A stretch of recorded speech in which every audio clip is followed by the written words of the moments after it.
And not only that, as he began to shake and vibrate, he came up out of his seat. He was just shaking the presence of God. And he floated 5 feet in the air over sideways and then went back down to the earth. What if your friends start saying stuff like that? That they know that when they invite you into the moment, you're going to be one who's a burning one. Amen? Wow, wow, wow. Thank you, guys.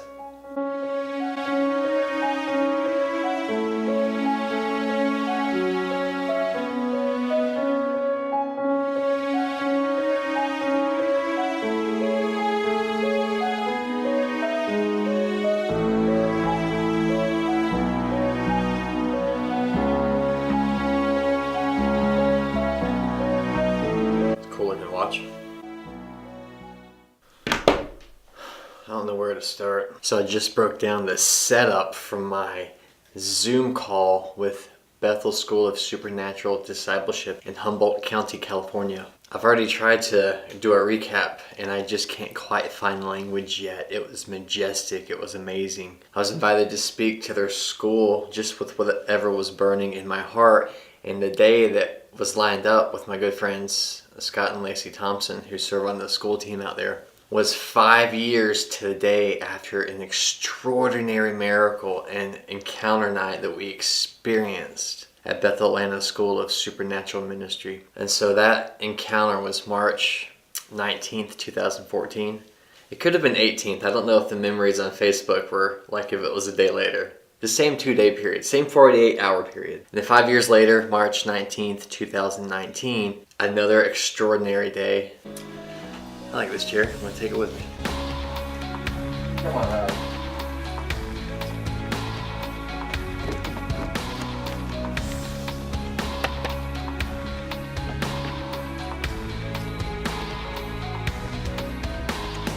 Looking right at the sun.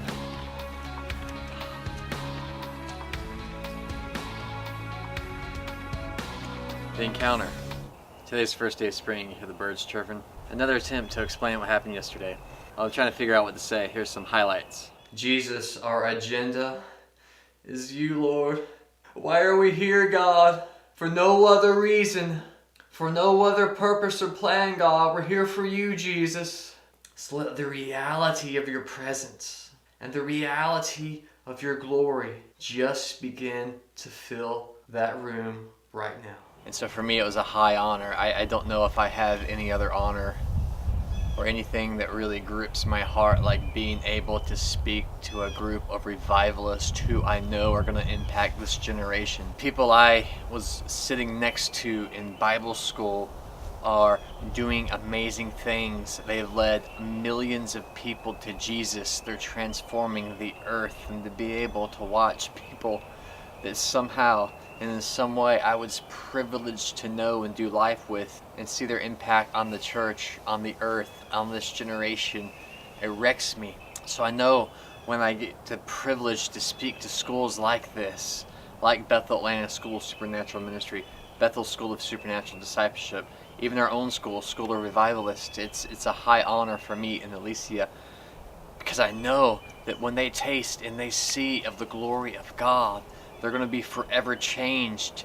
And who knows, we could be activating and igniting the next Evan Roberts, the next Mariah Woodworth-Ether, the next Carrie Judd Montgomery, the next Smith Wigglesworth, John G. Lake. You know, the list could go on and on and on all throughout church history. Yesterday morning, the weight and the responsibility and the privilege of speaking to the students began to overwhelm me. And I knelt beside my bed upstairs in God's presence. And it was good, and it was amazing, and it was rich. And I remained, and I just gave my time, my attention, and my heart to Him. And I got up from the bed, and I walked down my stairs in the bottom of the house. The kitchen and the office, the study, had this light haze all around it. It's like I walked into the cloud line. And God's glory was just like a gentle haze, just enough to notice the difference in the bottom of my house. And I walked down into that, and I collapsed on the stairs, and I just sat down, and I began to thank God for His goodness and His glory You could see angelic activity. You could see like there's transmissions of heaven to earth and happenings from heaven to earth, firing all through the haze. It wasn't just a cloud. It was seeing into a different realm, seeing into a different world. It was an otherworldly experience. So I sat there for a couple of moments, but it was lunchtime and I really wanted to make a sandwich. God said, please just give me a few more minutes. So I said, okay, Lord, my sandwich can wait. So it's about 30 seconds later, I just felt the presence of God overwhelm me. I became Jesus' sandwich. I was hungry for a natural meal, but he was hungry for the meal of my heart, and he came to the feast, and I found myself somehow by his grace and mercy available.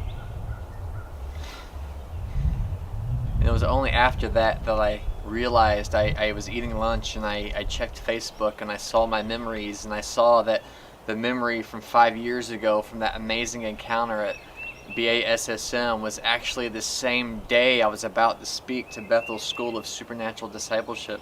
And on that day, all those years ago, I was speaking to the students about how we're connected all the way back to 1901, all the way to present day. We're connected to this momentum of revival, and it tied directly into us. I said, heaven's throwing a pass to the earth right now, and one of you are going to catch it. And as I said that, a young man got hit by the power of God, leaned back in his chair. He began to shake and vibrate with electricity, so much so he came out of his seat. And so he came up out of his chair about 6 inches, and then he was still shaking, and he went about 3 to 5 feet over in the air and hit the ground. Now when it first happened, I didn't have language to describe it. I just thought, wow, what in the world did I just see? I saw him shake with the power of God and end up in the floor. And the fact that he went up, he floated up, levitated over, and then hit the floor several feet from where he began, I couldn't articulate that with the words that would accurately describe it until a couple of years later. But the power of God was so strong that the laws of gravity were bent. They were cast off. Their restrictions were broken as he went into the air to meet what God was doing. And it even moved him out of his seat into a new position on the earth. It was an amazing sight to behold. And after that happened, the entire class erupted.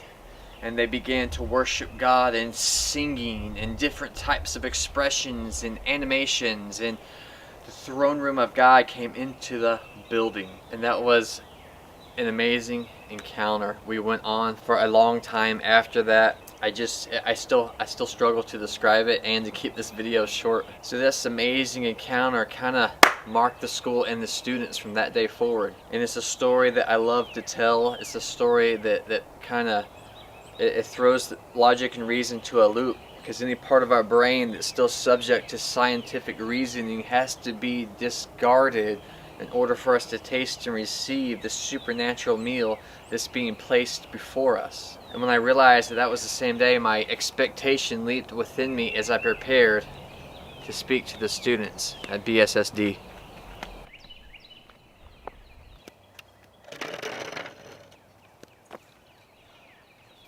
So I knew I had heard from heaven about how to proceed with the teaching that was coming for the class.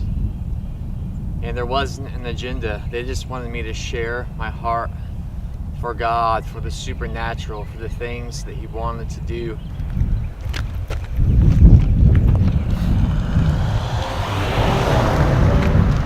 So I simply began by telling the story that I just shared with you. And as I began to tell the story, even now I can feel the wind blow, but the wind began to blow across my hands, that gentle breeze. We're doing this over Zoom. I'm in Georgia and they're in California, but I put my hands out and felt the winds of God begin to blow.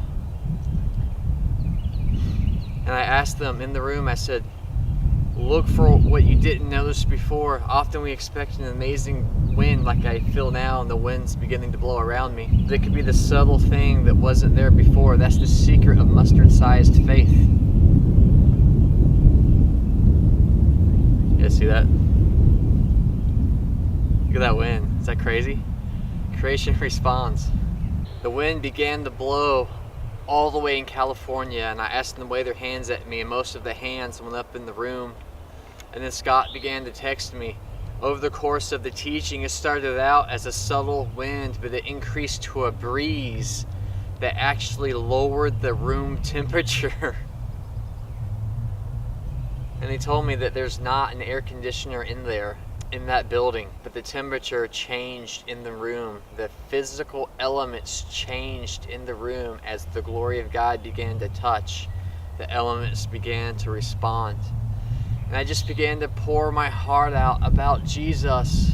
And as that happened, the students were touched. And Scott sent me pictures and reports of everything that happened. So 5 years to the day of heaven kissing earth, it beat ASSM. Heaven kisses earth, it beat SSD. One of the things I told them about was how Evan Roberts would be seen in the middle of the street of his hometown, standing on the street corner with his hands like this, just kind of lost in the spirit. And so by the age of 19 or 20, he was known as a mystical lunatic. There's that wind. And he wasn't doing it for the sake of being different or weird. He was doing it because he was lovesick. He was doing it because as he would go throughout his day, he would just get lost in the goodness and his love for Jesus and Jesus' love for him. And I challenged them. I said, are you willing to be a mystical lunatic for Jesus? Look at that wind, man. I'm outside my neighborhood filming this. It kind of look crazy. One of the things I do right now is I walk to work, and sometimes when I'm walking I can feel the invitation into that. And as I'm walking out there on the main highway, so many cars are going by, I'm thinking they're going to think I'm crazy if I'm walking down the street like this. So even though it's something I preached for years, I began to be challenged into the reality of it. So I'll begin to walk and just lift my hands. Not to be different. And sometimes I'll lift my hands and kind of go like this, like I was stretching. But I'm stretching myself to be that which I'm preaching and that which I see and that I want to lead you into, to show you that it's available. So here I am in my neighborhood, standing here, talking to a video, talking to you guys about being a mystical lunatic. But let your motivation be love for Him. Let your motivation be your desire to see Jesus magnified in the earth. 6 months later, the entire nation of Wales was changed. You have a young man who's willing to be called something that is other than the norm, even in a Christian society. But then he was able to lead his whole nation into a greater encounter with God. Later, his friends began to describe him as a particle of radium whose fire in their midst was consuming. Radium is a glowing radioactive metal. That wind is really picking up. Stop sign's even blowing around. Check it out. It's crazy, man. Jesus. One of the things I'll often tell my students is I want people to say that about me. What are we doing tonight? I don't know. Let's invite Dave, because Dave burns for Jesus and he'll cause us to burn more brightly for Jesus. What about you? What if the reputation you carry is one who burns brightly?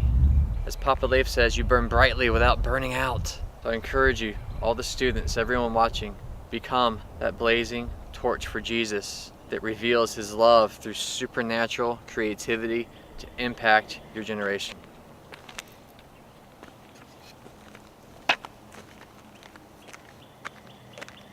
That's my house. That's the house that's had all the crazy stuff happen. What about your house? You know, people often visit like the home of Branham and the home of different people who've encountered and experienced the glory of God. That everywhere you go and everything you do, turn the substance of the natural elements around you into heaven on earth, turning them into gold. You are a son and a daughter of God, and everywhere you step your foot, even the walls, the floors, the ceilings, the air, the atmosphere, the environment, it's designed to come through your life and transform the earth for the glory of God. And when people go in your house, you can have a testimony, not that you're bragging, but you're sharing what God did. Well, here's the office where the building began to shake. Here's the stairs where the glory of God just captivated me so that I could no longer stand. Here's where I was sitting when the fire of God came through the house when I saw the angel. Let your house be a dwelling place of the stories of supernatural and miraculous encounter.